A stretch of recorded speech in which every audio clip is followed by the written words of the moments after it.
Now, the thing that actually has been changing sports physiology and exercise training at, say, the Olympic level for the last 5-10 years is this whole concept of recovery.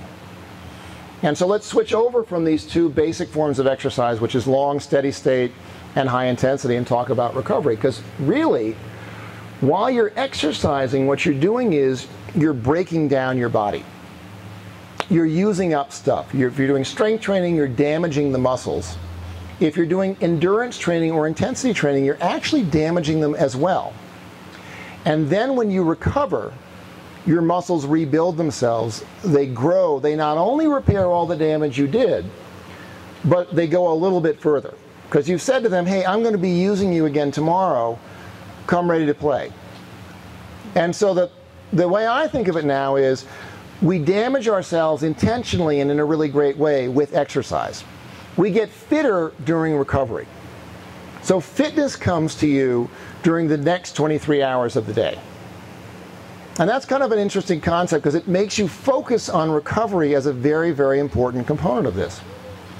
And what's happening in high-end athletics is people are realizing that most athletes left to their own devices won't recover well enough to do a really good hard workout the next time they show up at the gym. And so if you under-recover from your high-intensity workouts, and you show up the next time and you really can't get a good enough workout to keep growing. You hit a plateau. And so they now are taking a lot of swimmers, for instance, and making them back way off on their program, making them go from double workouts to single workouts. If you read anything about Dara Torres, one of her strategies was to do much less volume of exercise as she got ready for the Olympics. And what she did was higher quality. And so that strategy, I think, becomes incredibly important as we age. Because I think with aging, it's not so much your fitness that plateaus. There's some of that. I think your ability to recover slowly tails downward. It doesn't tail off, but it comes downward. And so if you don't fully recover between hard workouts as you get older, you're going to simply stop growing fitter. And that, I think, is the main limitation for most people, because it's hard. I mean, I'm terrible at it. I use the heart rate monitor on low-intensity workouts mainly to slow myself down. And I'm sometimes able to be a grown-up and pay attention to the numbers, but rarely, because it's slow.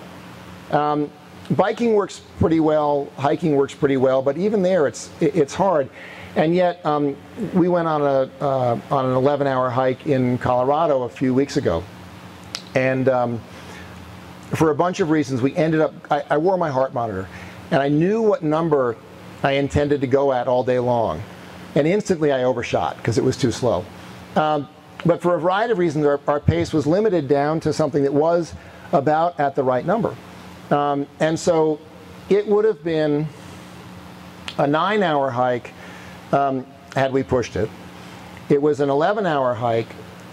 We got up at 5:30 in the morning, got to the trailhead at 6, hiked all day, came back down to Aspen, had dinner, drove to Denver, feeling absolutely fine, actually. Had another dinner in Denver because we burned so many calories hiking. And then got up the next morning and flew back to New York. I felt actually really, really good the whole week. Usually you feel kind of drained and burnt out. It takes you a week to get back on your feet. There was very little of that. I wasn't ready to do any serious workouts for the rest of the week. It was light stuff.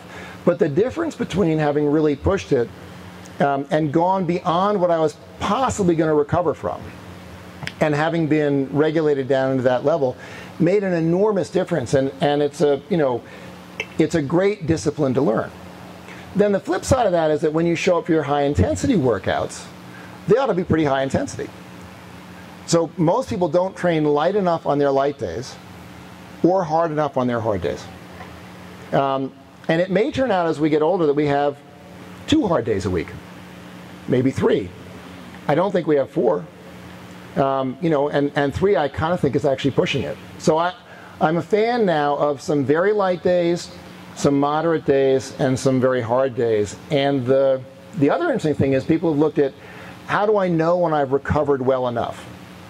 Right? That's this huge topic is we can measure how hard you're pushing yourself with exercise. There's a lot of ways of measuring that. There's no good physiologic measurement of your recovery. We used to think resting heart rate, recovery intervals, blah, blah, blah. None of that turns out to make is a very accurate guide. Probably the best single way to do it is, do you have any pop left in your legs? I mean, you walk into a gym, a ski day, a bike ride, and you know you can't do the first 10 or 15 minutes because your mood might impact on it. But after that, you either, as the bike riders in the Tour de France will often say, I had the legs today. Well, that means they recovered from the day before. So that feeling of I'm energized, and I think that if you're energized hours after your workout, then you're doing it right. I think the workout will always energize you like cocaine. So the workout doesn't count because you can be overtrained and still go ahead and do a hard workout and feel like you're getting the benefit. But I think it's, do you feel energized and optimistic and upbeat, all the mood enhancement and the physiology later in the day. And if you do, then your program is pretty much on track. And if you don't, then you're overshooting and should figure out how to back off.